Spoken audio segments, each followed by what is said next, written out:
서로 옆에 분하고 인사하는데 축복하는 인사를 한번 해보세요. 서로 만났을 때 축복하는 게 굉장히 중요하거든요.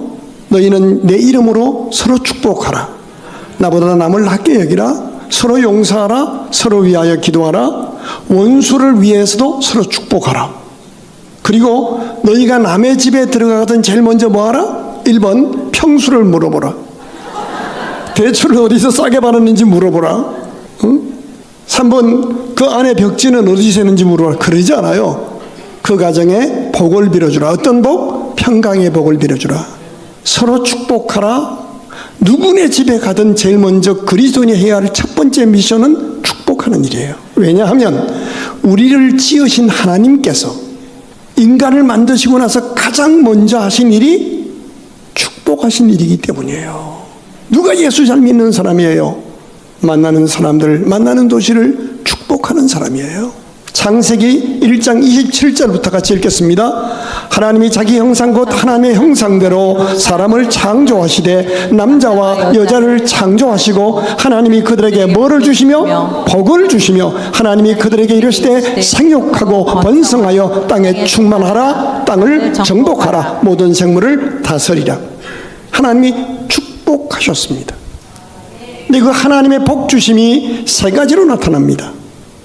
첫째는 창세기 2장 17절 한번 읽어보실까요? 같이 읽겠습니다. 시작. 선악을 알게 하는 나무의 열매는 먹지 말라. 네가 먹는 날에는 반드시 뭐하리라? 죽으리라. 이 말씀은 무슨 뜻이에요? 하나님은 우리에게 복 주시는데 첫 번째 복이 너는 생명으로 살아야 한다는 겁니다. 따라합시다. 너는 살아야 한다. 하나님은 우리가 죽지 않고 살기를 원하십니다. 사업에 실패했다고 스스로 끝내려고 마음을 먹어요? 아닙니다. 하나님은 살기를 원하십니다. 교회는 살리는 단체입니다. 에스겔서 16장 5절부터 한번 보시겠습니다. 그런데 한번 같이 읽을까요? 시작. 아무도 너를 돌아보아 이 중에 한 가지라도 내게 행하여 너를 불쌍히 여긴 자가 없었으므로 네가 나던 날에 내 몸이 천하게 여겨져 네가 덜에 버려졌느니라. 세상 살다 보니까 이렇게 아무도 도와줄 수 없는, 다 외면하고 지나가서 길가에 버려진 존재가 됐단 말이에요. 그런데 6절 읽어봐요. 크게 읽겠습니다. 시작. 내가 너의 곁으로 지나갈 때에 네가 피투성이가 되어 발짓하는 것을 보고 내게 이르기를 너는 피투성이라도 살아있으라. 다시 이르기를 너는 피투성이라도 살아있으라. 이것이 하나님의 복입니다. 피투성이가 되어 있으면 가족도 버렸고 자식도 버렸고 교회도 버린 사람이에요. 그럼 우리 어떻게 해야 돼요? 머리를 흔들며 지나가야 돼요. 그런데 하나님은 피투성이라도 너는 살아야 한다. 피투성이가 되었을지라도 너는 살아야 한다. 이것이 하나님의 복입니다. 저와 여러분이 하나님의 복을 받음으로 살아나는 은혜가 있기를 주의 이름으로 축원합니다. 하나님이 주시는 은혜 없이 살면 그건 살아남기 위한 생존입니다. 그러나 하나님의 성령 안에 살면 생명이 넘칩니다. 또 하나 하나님이 복 주신 것이 있습니다. 창세기에 보면 그들로 하여금 일하게 하셨습니다. 창세기 2장 15절 말씀을 같이 읽겠습니다. 여호와 하나님이 그 사람을 이끌어 에덴 동산에 두어 그것을 뭐하게? 경작하며 지키게 하시고. 잘 들으십시오. 우리는 복을 어떤 개념으로 이해하고 있는가 하면 하나님이 그 사람을 이끌어 에덴 동산에 두어 손끝도 까딱하지 않고 놀고 먹었더라. 이래야 복으로 생각하는 거예요. 여러분, 하나님이 허락하신 에덴 동산, 하나님이 만드시고 살게 하신 아무것도 부족한 것이 없는 그 땅에서도 하나님은 일하게 하셨습니다. 경작하며 지키게 하셨습니다. 하나님의 복 주심의 두 번째는 뭐예요? 일할 수 있는 겁니다. 여러분, 일할 수 있음이 분복이라는 거예요. 일할 수 있음이 하나님이 주신 복이라는 거예요. 다시 말씀드려요. 하나님이 모든 것을 부족함이 없이 만드셨던 에덴 동산에서도 경작하게 하셨어요. 이게 복이에요. 그리고 지키게 하셨습니다. 여러분, 가정 지키셔요. 교회 지켜야 합니다. 살라, 일하라. 그리고 끝까지 일하라 그러면 이건 힘들잖아요. 하나님이 주신 마지막의 복은 쉬어랍니다. 쉬어라. 계시록 14장 13절 같이 읽겠습니다. 시작. 또 내가 들으니 하늘에서 음성이 나서 이르되 기록하라. 지금 이후로 주 안에서 죽는 자들은 복이 있다 하시매 성령이 이르라. 그러하다 그들이 수고를 거치고 쉬리니. 저를 주목하세요. 하나님의 때가 되었을 때 쉬게 하는 거예요. 한 주간을 시작할 때 하나님 앞에 나와서 그리스도 안에서 안식을 하며 세상에 살면서 지치고 상하고 찢기고 상한 심령 성령으로 위로받고 새 힘을 얻어야 되는 거예요. 믿으시면 아멘. 안식일을 지키라 분명히 말씀하셨어요. 그리고 이 땅 다 마칠 때 수고를 거치고 쉬리니. 죽음이 아니에요. 안식하는 거예요. 그리고 주님 다시 오시는 날 신령한 몸으로 부활해서 영원한 영광을 누리게 되는 거예요. 믿으시면 아멘. 뭐라고 그러세요? 고린도서에 보면 우리 육신 장막집이 무너지면 우리 손으로 짓지 아니한 하나님께서 지으신 집 영원한 집이 우리에게 있는 줄 아나니. 만약에 이 땅을 열심히 살았어요. 수천억을 벌었어요. 아주 성공했어요. 그런데 안식이 없다면, 하나님 없는 안식은 고독이에요. 하나님 없는 안식은 방종이에요. 그러나 그리스도 안에서 죽은 자나 그리스도 안의 안식은 진정한 쉼과 평안이에요. 우리에게 만약에 주일이 없다고 생각해봐요. 얼마나 비참한 인생이에요. 그런데 이런 복을 받아 누리고 있으면서도 그것이 하나님께서 주신 은혜와 복인 줄도 알지 못하고 그 주신 복 가지고 하나님 왜 복을 주셔요? 복을 주시되 누리게 할 뿐 아니라, 누릴 뿐 아니라 그 복을 가지고 이웃에게로 전 세계로 흘려보내서 축복의 통로로 왕같은 제사장으로 복된 이웃으로 쓰임받아서 이 땅에 하나님의 나라를 이뤄가는 생애로 살라는 거예요. 그런데 하나님이 주신 복을 약간 누릴 줄은 아는데 흘려보내는 일에 실패한 사람들의 얼굴이 오늘 에스겔서 19장에 한 폭의 드라마처럼 소개되고 있습니다. 19장 1절 같이 읽겠습니다. 시작. 너는 이스라엘 고관들을 위하여 애가를 지어. 이 고관들 성공한 사람들이에요. 그런데 그들을 바라보면서 축복의 노래가 아니라 슬픈 노래를 지어 부르라는 거예요. 복은 받았어요. 약간 누리기는 해요. 그런데 그 다음에 나누는 삶이 없는 거예요. 나누는 삶이 없는 거예요. 같이 읽어봐요. 2절 시작. 내 어머니는 무엇이냐? 암사자라. 그가 사자들 가운데 엎드려 젊은 사자에서 그 새끼를 기르는데 그 새끼 하나를 키우며 젊은 사자가 되어 먹이를 물어뜯기를 배워. 누구를 삼켜요? 사람을 삼키는 거예요. 여기 두 마리의 사자가 나와요. 사자는 밀림의 왕자입니다. 그런데 밀림의 왕자로 부름받아서 한 시대를 풍미하며 자기가 소속된 공동체 역사에 빛날 그런 삶을 살 수 있도록 온갖 은혜와 복을 기회를 부여받았는데도 불구하고 젊은 사자가 되어 능력이 있는 거예요. 식물 움키기를 배웠어요. 사업에 성공했어요. 권력도 움켜잡았어요. 교회에서 직분도 잡았어요. 근데 뭘 삼켜요? 사람을 삼키는 거예요. 하나님께서 은혜로 주신 지식과 경험과 능력 가지고 사람을 복되고 살리고 하나님을 기쁘시고 공동체를 복되게 한 것이 아니라 사람을 삼키는 못된 사자가 된 거예요. 그 결과가 어떻게 돼요? 4절 보실까요? 이방이 듣고 함정으로 그를 잡아 갈고리로 꿰어 끌고 애굽 땅으로 가죠. 이 함정이라는데 옛날 성경에는 철롱. 한번 따라합시다. 어떤 인간에게도 천적은 있구만. 이게 사자예요. 실력이 있어요. 말이 다 옳아요. 그런데 그거 가지고 약한 사람 살려내고 아픈 사람 살려내고 사람들을 축복하여 세우는 사람이 아니라 사람을 다 움켜서 사람을 다 못쓰게 만드는 거예요. 그 아무도 그 사람을 갈볼 사람이 없어요. 대적할 사람이 없었어요. 근데 하나님이 보고 계셨어요. 생각지 못한 이방 사람이 와서 그를 잡아 갈고리로 꿰어서 끌고 간 거예요. 자, 이쯤 되니까 그 어머니가 또 어떻게 했어요? 5절 다시 읽어봅시다. 암사자가 기다리다가 소망이 끊어진 줄을 알고 그 새끼 하나를 또 골라 젊은 사자로 키웠더니 6절입니다. 같이 읽어요. 시작. 젊은 사자가 되매 여러 사자 가운데 왕래하며 먹이 물어뜯기를 배워. 여기는 아예 특별 훈련도 받았어요. 여러 사람에게 훈련도 받았어요. 교육도 많이 받았어요. 그랬더니 그거 가지고 또 뭐 했어요? 자기 형하고 똑같이 사람을 삼키는 사자가 되었어요. 공부 많이 시켜놨더니 부모를 삼켜버려요. 형은 대학 안 가고 고향에서 농토 지키면서 농사지어서 동생 서울로 보내서 대학 시켰더니 이 녀석이 형을 존중하는 것이 아니라 형을 삼켜버려요. 근데 더 중요한 것은 첫 번째 사자는 사람 움켜쥐어다가 자기 혼자 그러다가 이방에 끌려가고 말았어요. 근데 두 번째 사자는 7절 한번 읽어봐요. 시작. 그의 궁궐들을 헐고 성읍들을 부수니 그 우는 소리로 말미암아 땅과 그 안에 가득한 것이 황폐한지라. 자기만 그런 게 아니라 아예 소속된 공동체를 다 그냥 황폐하게 만든 거예요. 여러분, 어느 직장에 이런 직원이 왔다고 생각 한번 해보세요. 좋은 대학 수석 졸업하고 똑똑하다고 자격증 열 몇 개가 있다고 정말 회사의 큰 제목감으로 믿고 불렀더니 어느 정도 과장 부장 되더니 이게 다 선동해가지고 회사를 그냥 완전히 망가뜨리고 만 거예요. 만약에 어느 가정에 며느리나 사위가 이런 사람이 키워졌다고 생각 한번 해봐요.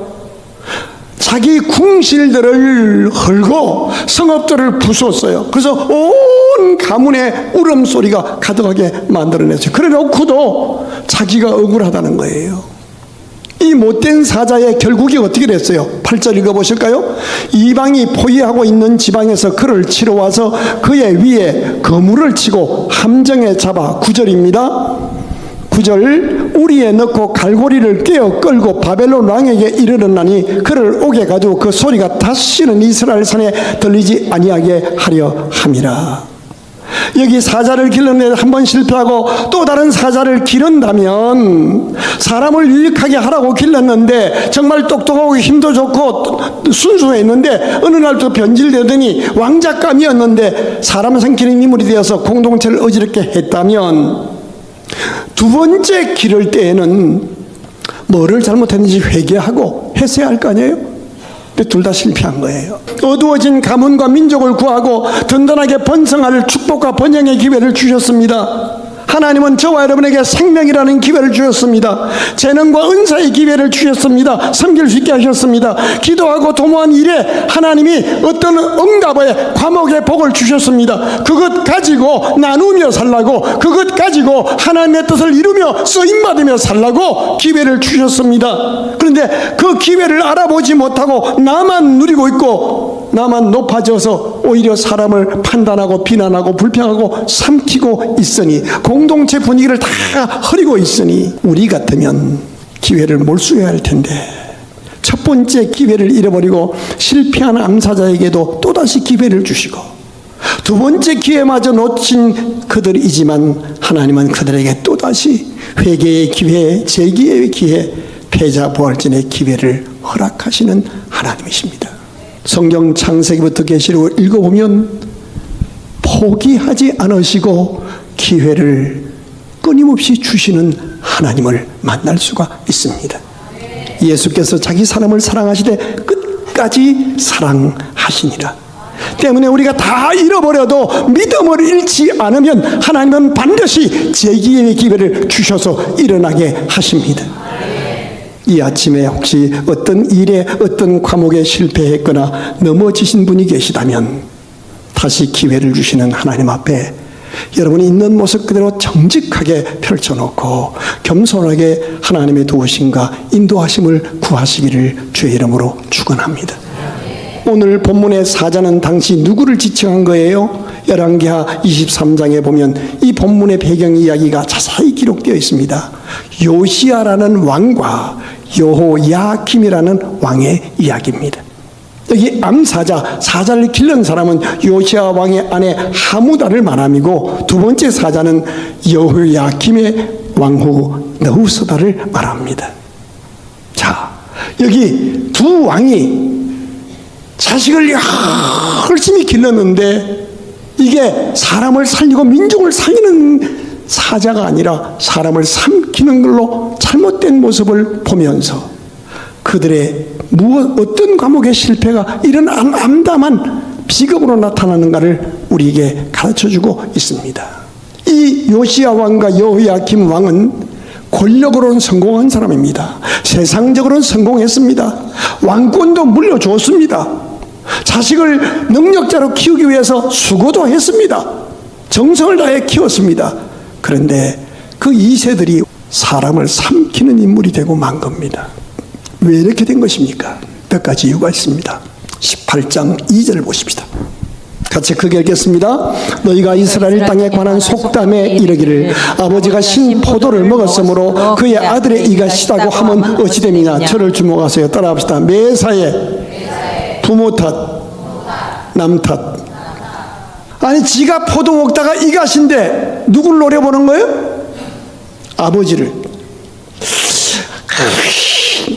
아니 지가 이빨 관리 잘못한 건데 왜 아버지한테 얘기를 해요? 매사에 남 탓으로 돌리는 거예요.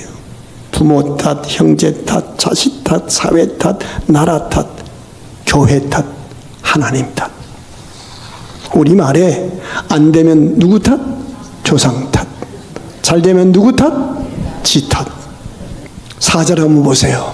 모든 영혼이 다 내게 속한지라 아버지의 영혼이 내게 속함같이 그의 아들의 영혼도 내게 속하였나니 범죄하는 그 영혼은 죽으리라. 그 사람 망하는 건 지 탓이라는 거예요. 한번 따라합시다. 다 자기 하기 나름이야. 바람직하지 못하게 살아온 조상들을 들먹이면서 오늘 자신들이 바르게 살지 못한 이유를 그 조상들에게 돌리고 있는 거예요. 근데 하나님은 그런 말 하지 말라는 거예요. 30절부터 32절 한번 읽어봐요. 30절부터 띄워주세요. 크게 읽겠습니다. 시작. 주 여호와의 말씀이니라. 이스라엘 족속아, 내가 너희 각 사람의 행한 대로 심판할지라. 너희는 돌이켜 회개하고 모든 죄악에서 떠날지어다. 그리한즉 그것이 너희에게 죄악의 걸림돌이 되지 아니하리라. 그 다음 절 읽어볼까요? 너희는 너희가 범한 모든 죄악을 버리고 마음과 영을 새롭게 할지어다. 이스라엘 족속아, 너희가 어찌하여 죽고자 하느냐. 32절입니다. 주 여호와의 말씀이니라. 죽을 자가 죽는 것도 내가 기뻐하지 아니하노니 너희는 스스로 돌이키고 살지니라. 아멘. 하나님은 죽을 놈도 그대로 죽는 것을 원하지 않으셔요. 이제라도 돌아서라는 거예요. 한 나라의 왕이에요. 권력이 있어요. 자기 아들에게 왕권까지 계승했어요. 그런데 그 아들이 사람을 삼키는 잘못된 왕으로 나타나서 나라가 망하게 된 첫 번째 이유가 부모가 남 탓하는 것을 물려줬기 때문이라는 거예요. 하나님 앞에 정직해야 돼요. 우리 모두는 다 부족해요. 믿으십니까? 하나님, 제가 생각이 짧았습니다. 하나님, 제가 판단 잘못했습니다. 솔직하게 인정하고 빨리 그리스도 앞에 돌아와야지. 두 번째 이유가 있습니다.